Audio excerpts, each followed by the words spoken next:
Today on Locked On Red Wings, Detroit falls 4-1 in Philadelphia in what was a pretty unenthusiastic hockey game.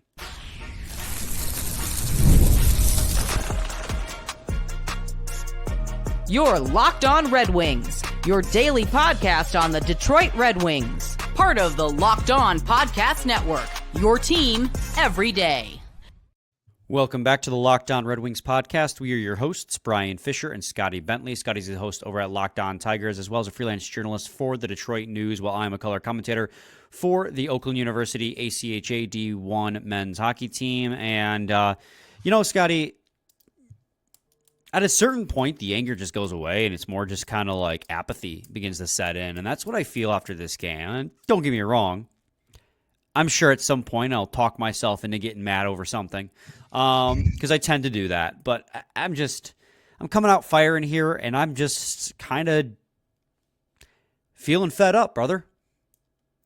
Yeah, there were individual plays that, as I watched, I yelled at the TV or voiced frustration with and whatnot. But, if we're doing first thought after the final buzzer, it was just like, okay, like genuinely, it was just like, all right, like that was another loss. We do that a lot. Like at some point I think the window of being upset that the Wings lost because like the games are really important and you're fighting to stay in the mix or you're fighting in the standings and whatnot is very quickly fleeting for a lot of this fan base. And I think that was my first thought, was like, oh, we're really close to games just not mattering. And like, yep. That's scary. Like that's not where we want to be, but like, this was a team that was supposed to be in the playoff hunt and was supposed to be. And again, I'm not saying they're there yet. They're still somehow like not that crazy out of the playoff picture, believe it or not. But dangerously close to that, though. Right, and that's my point. Is like you are approaching games, not mattering anymore, and you're quickly approaching it too. It's not like in February, at this pace they might like no You're on pace to probably get there before the new year. And it's what's the word? I'm trying to go through my vocabulary. I don't know. It's sad. It's really, I think, the one I keep going back to. Like, it's just stuff ain't sweet at the moment. Yeah. I mean, I think my first thought be, pretty in line with that, where it's just, it's not mad, but just like disappointed because you come to expect You're like an angry father. I'm not mad. I'm just disappointed. Well, like, I'm coming to the terms with the fact that this team's just not good. Like, as it is constructed right now, or as it is being asked to play, probably a mix of both. Actually, not even probably, because of the mix of both. Yeah, this team is not good. And like, yeah, we expected this team to push for a playoffs, but we also talked about a very real chance at regression. Well, the regression is hitting hard right now, and the only reason why they are still in a playoff conversation is because of the fact that the rest of the Eastern Conference can't figure their crap out either. If this was a normal year where you'd have a few other teams in the wild card like starting to figure it out, the Red Wings would be so much further back in the playoff picture already. And I mean, the Philadelphia Flyers were second in the wild card. You were 4 points back of them going in. Now I think they took first of the wild cards here, at least 5 points back of whoever is sitting second now. Like, I don't know. I'll ask it, it's not the first time I've asked it this season, but like, how much longer are you going to put this off? Like, I know we've had the conversation, Scotty, about head coaching. Do you do it now versus do it in the offseason? Either way, we kind of feel like Derek Lalonde's probably toast. I'm starting to, with every consecutive loss where the team looks like they have lower and lower amounts of energy. Like, they just looked uninterested in large stretches of this game. Now, that's not to say everyone on the team, like the players you expect to give it all game long, gave it their all. But there's large swaths of these games where it feels like there's no effort. And I don't know if that's just, again, because the structure probably doesn't help, because they play this boring brand of hockey that does not benefit them. And again, that goes to coaching. But like, at a certain point, the team's losing confidence in itself. It's losing confidence in the coaching. Like, even if you don't want this team to make the playoffs, you've now decided this team's not a playoff team, you at least have to make a coaching change to an interim head coach to at least tell the players, like, I see you, I hear you, this is unacceptable. Like, I always feel bad, like, saying things like this, because on a human level, like, I'm calling for somebody's job. And Derek Lalonde seems like a very nice guy. But very nice guys don't win you championships all the time. Like, you can't win a championship by just being a very nice person. You got to be a good hockey coach, too. And I just don't think he is motivating this team and having the right way, and this team's not playing the right structure to win a hockey game right now, to win consistently. Like the game that they broke their 5-game losing streak on, or was it a 6-game losing streak against the Buffalo Sabres? It was a 5-game losing streak. It was a sloppy game. Both teams are sloppy because they're playing another bad team in the Buffalo Sabres, who have now lost 8 straight. And, like, if it weren't Buffalo, we would be riding a 7-game losing streak ourselves. Like, this team on a night in, night out basis does not produce any offense. This is another example. See, I said I was apathetic, but now I'm working myself up. I said I was going to do it. It's just... We're in segment 1, brother. I know, dude. I know. It's just... At one point, Scotty, do you just look reality in the mirror and go, okay, I need to make a change? 3 weeks ago, like, I Right. don't know what you're asking me for. We were talking about, I think the first episode we had, do you make a change from Lalonde conversation was literally a month ago. Like, you're preaching to the choir here. I certainly don't disagree with that. I think it's demoralizing. I mean, obviously, and that's something that has been very apparent that we talked about a little bit earlier, but I don't know, man. It is so, in this hockey game, there was maybe more rushes given up than I have ever seen an NHL team give up in a game. That was an atrocity, brother. Like, seriously, it was like and I'm not even talking about the shorty that was given up. Like, at 5-on-5, the entire game, they were giving up rushes and breakaways. Like, it was staggering. Don't forget, and like, it was exciting to watch because it was going both ways. Kane missed on their 2-on-1, but the Red Wings gave up like 2 2-on-1s and a breakaway opportunity. No, I'm sorry, it was a 2-on-1 and 2 breakaway opportunities in the same sequence. It felt like in the same 5-minute span, they gave away 3 of them, and Cam Talbot could only do so much. Cam Talbot's the only reason this game wasn't like 6-0. Right. It could have been way out of hand much earlier in the hockey game if it weren't for Cam Talbot, who coming off of injury was great, and we'll talk about that. But like, and my buddy texted me this, and he was spot on. The Red Wings, the Flyers did not respect the Detroit Red Wings in this game. Like, they were not respect's not the right word. They were disrespectful.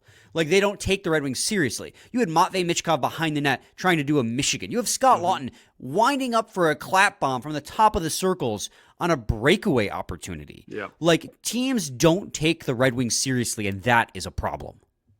And that is why you should make a change at head coach. Yep. The second that you're not respected by your opponents is the second that you should bring in a new head coach. 100%. Scotty, let's head to a quick break a little early, and we come back with segment 2 strong with our difference makers and move on to notable performers before previewing the game against the Toronto Maple Leafs in segment 3. That'll be a fun one. Stay tuned to Locked On Red Wings.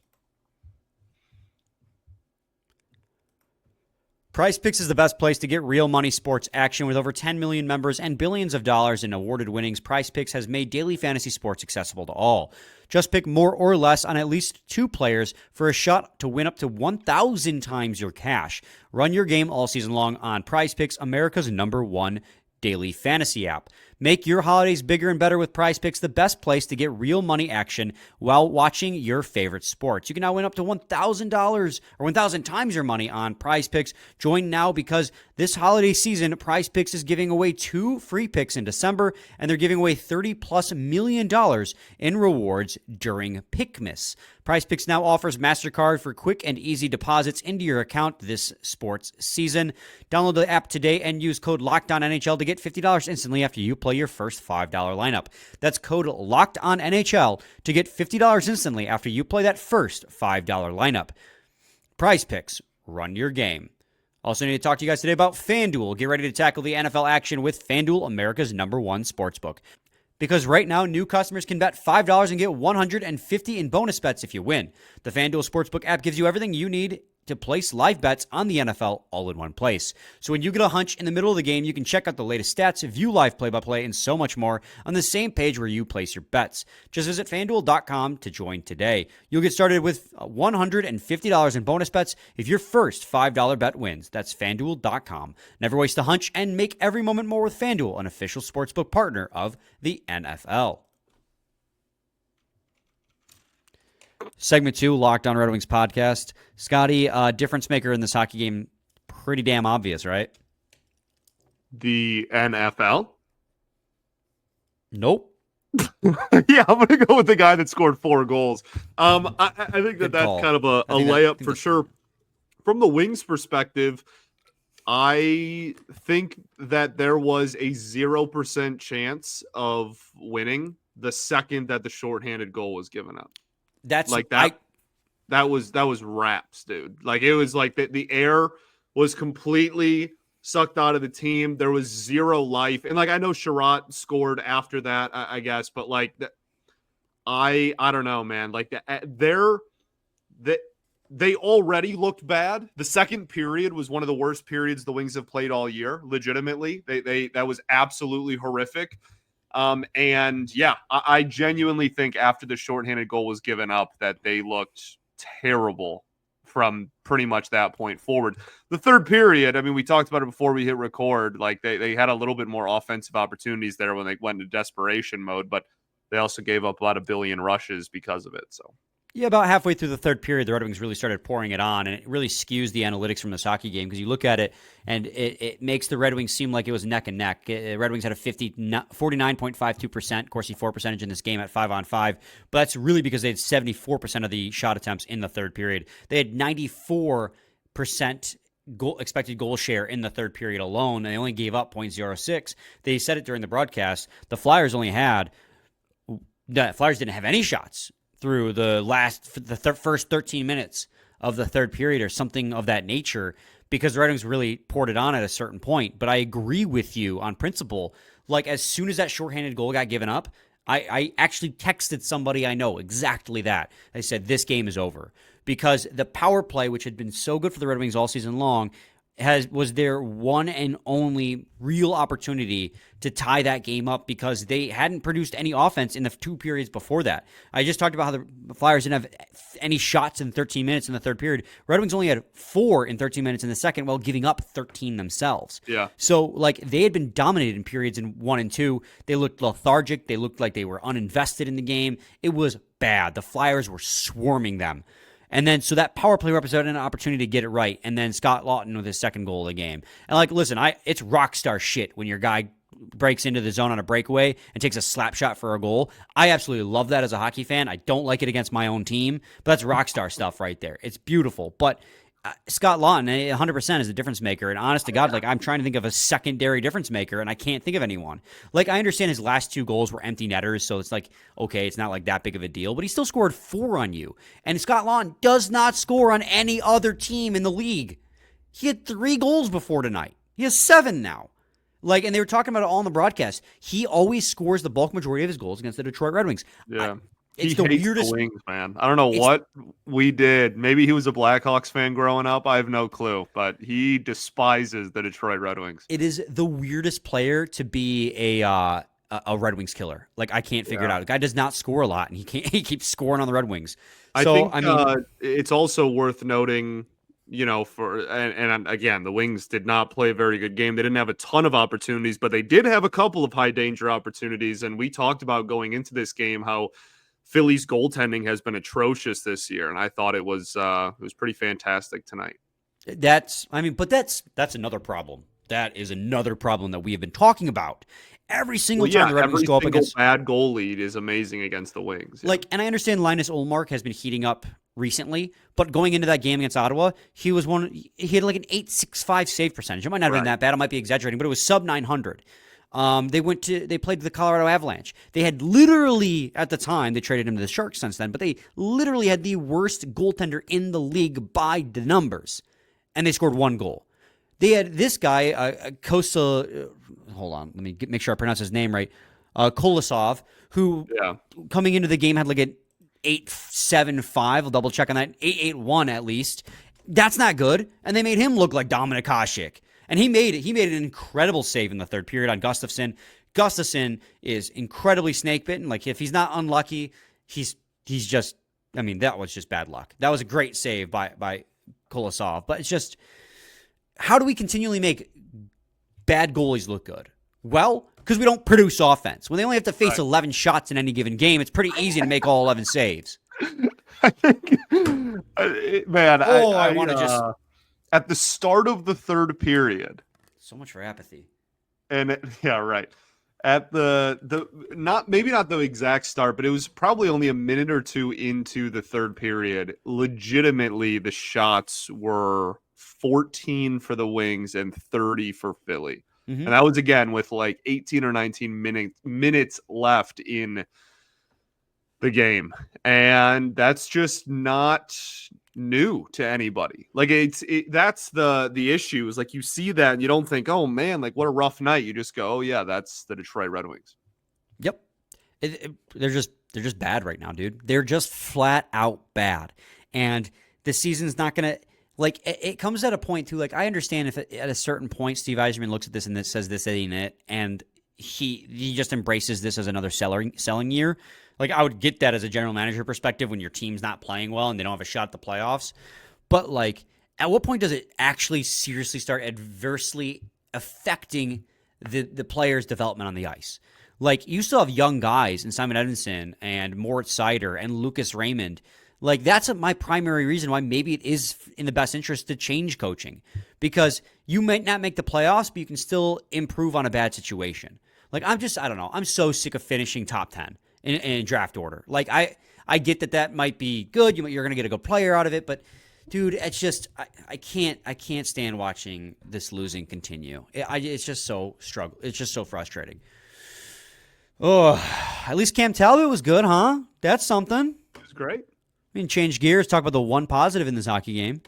Yeah, he was great, and you know the testament to how great he was the fact that the defense in front of him was embarrassingly bad. So, like, the fact that he was not only did he keep pucks out of the net, he was making insane saves and high-danger opportunities. And, yeah, he was against the rush what felt like every, 90 seconds. So, hats off to Cam Talbot. Again, it's funny saying that the goalie was the star of the show for your team in a 4-1 loss, but that legitimately was the case. Like that's literally been the case all season long. Right, correct. Yeah, that's not new to the Wings, I guess. That's fair. He was the only thing preventing this game from being legitimately like 7-1. Yeah. I mean, Ville Husso can now scream at the ice and go, see, this is what I've been dealing with. When Cam Talbot was out, like it's I don't know. The goaltending has been the strength of this team all season long. And I am once again asking why the hell Cam Talbot wasn't getting consideration for the Four Nations face-off, because he remains one of the best goaltenders, best goaltenders in the league, and one of the best Canadian goaltenders. He's a .941 save percentage in this game. He had a .915 save percentage in the season going in. He gave the Red Wings a legitimate shot to win. Only 2 of those goals he was on the ice for. One was a breakaway after he had made 2 consecutive wild 2-on-1 saves, and don't forget 1 2-on-1 save, 1 breakaway save, and don't forget the absolute rob job he did on Michkov on the Michigan, and the glove save he made backdoor. Dude, like the rob with the putting the arm up blocker, was crazy, dude. That he was read cool, it. Yeah. He was incredible in this hockey game, which is great to see. But like, for the love of God, can somebody please support the goaltending? Like, how many times does the goaltending have to give up 2 goals just to lose 2-1? Or in this case, 4 to go with 2 I had the other day after we got off air was like, imagine if we had Cam Talbot last season. Like, imagine, like, we were just outscoring our problems last year, right? Mm-hmm. Like, the team wasn't good defensively. They just outscored their issues and gave up, 45 shots a night last year. Like, imagine if that team that actually could score goals had Alex Lyon and what he did last year and Cam Talbot. What if that was the 1-2 last season? I think you're talking about a playoff team. And now we're just pissing away a fantastic season so far from Talbot. It's frustrating for sure. Yep.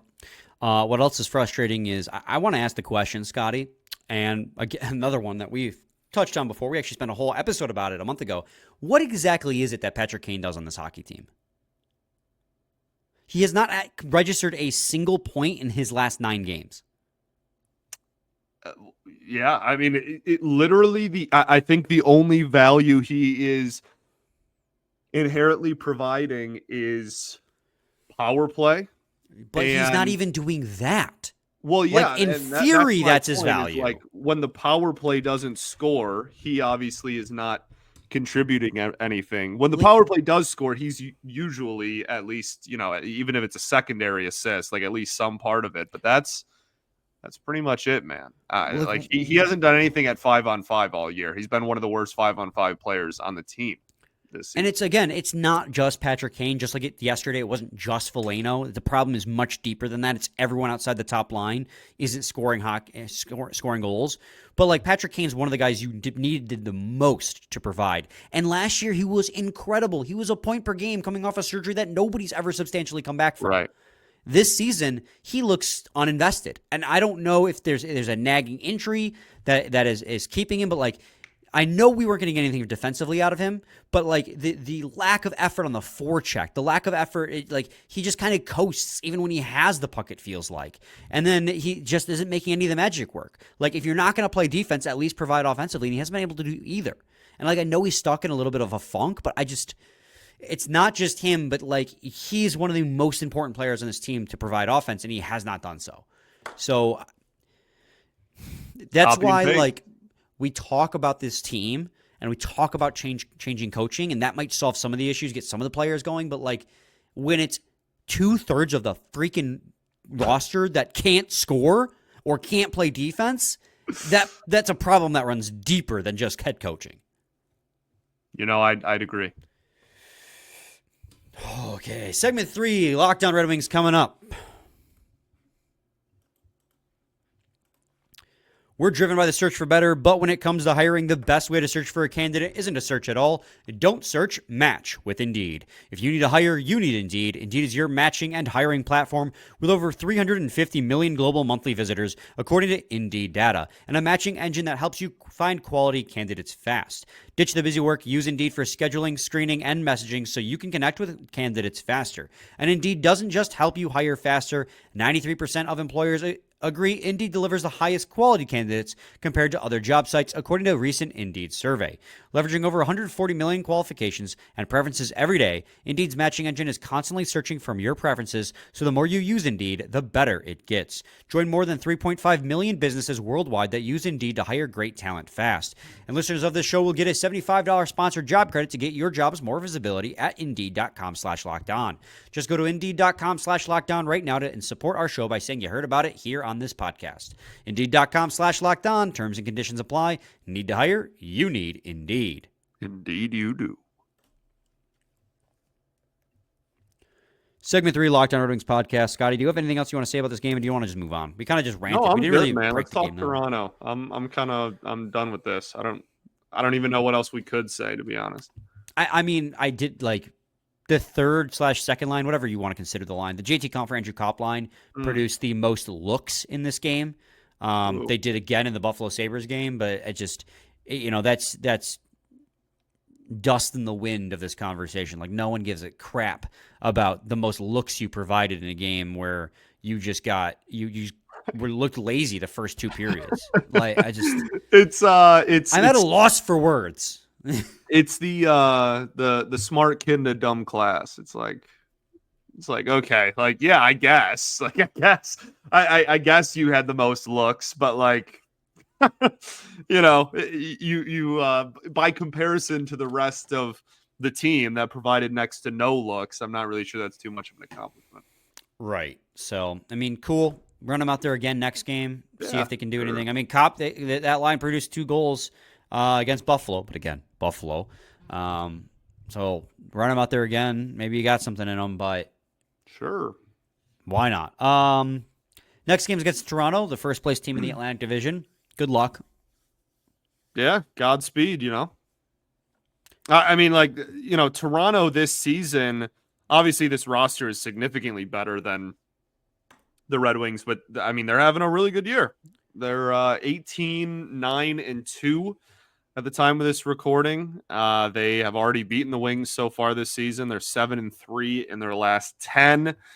And I think, for years, the question has been asked, what if Toronto had more sound defense and better goaltending to go along with all the high-powered offense that they have? And, it hasn't been consistent from like opening night to now, but certainly lately, I mean, they've legitimately been one of the best goal prevention teams in the entire NHL this year and still have all the firepower offensively too. So yeah, it's a tall task. Yeah. So, I mean, your one silver lining in this conversation, is there even a silver lining with this team right now? Like, Anthony Stolarz left the game with an injury against I'm drawing a blank on who they were playing in this hockey game, but Anthony Stolarz left the game with an injury, did not return. They'll know more tomorrow. He has been incredible. He has been the best goalie in the league as far as I am aware. It might be him or Philip Gustafsson fighting for number one in save percentage. He had 928 save percentage. They've enforced their defense with Tanev. And, I mean, they paid him a lot of money. I think Oliver Ekman-Larsson as well. So they paid him a lot. Both of those guys a lot of money and a lot of term, but they're trying to win now. But even if Stolarz can't go, right, it's going to be Joseph Woll. Joseph Woll's got a 919 save percentage. Like, this is a Toronto team that has finally got a better defense, much better goaltending, and they're still scoring at a crazy clip. 38 points for Mitch Marner in 28 games. 28 points in 28 for Nylander, 23 and 27 for Tavares. And then Austin Matthews is fourth. I know he missed a little bit of time with that injury, but he's still at point per game, 19 and 19. So, like, good luck. Yeah. Yeah, they are second in the NHL in fewest goals against a game. They are third in team save percentage, eighth in the PK. Like, they've had a really good defense and goaltending situation. They're fifth in faceoffs. So yay. It's the, sign of a good team right there. I mean, their special teams is power play's 19th, not great, but like penalty kills fifth.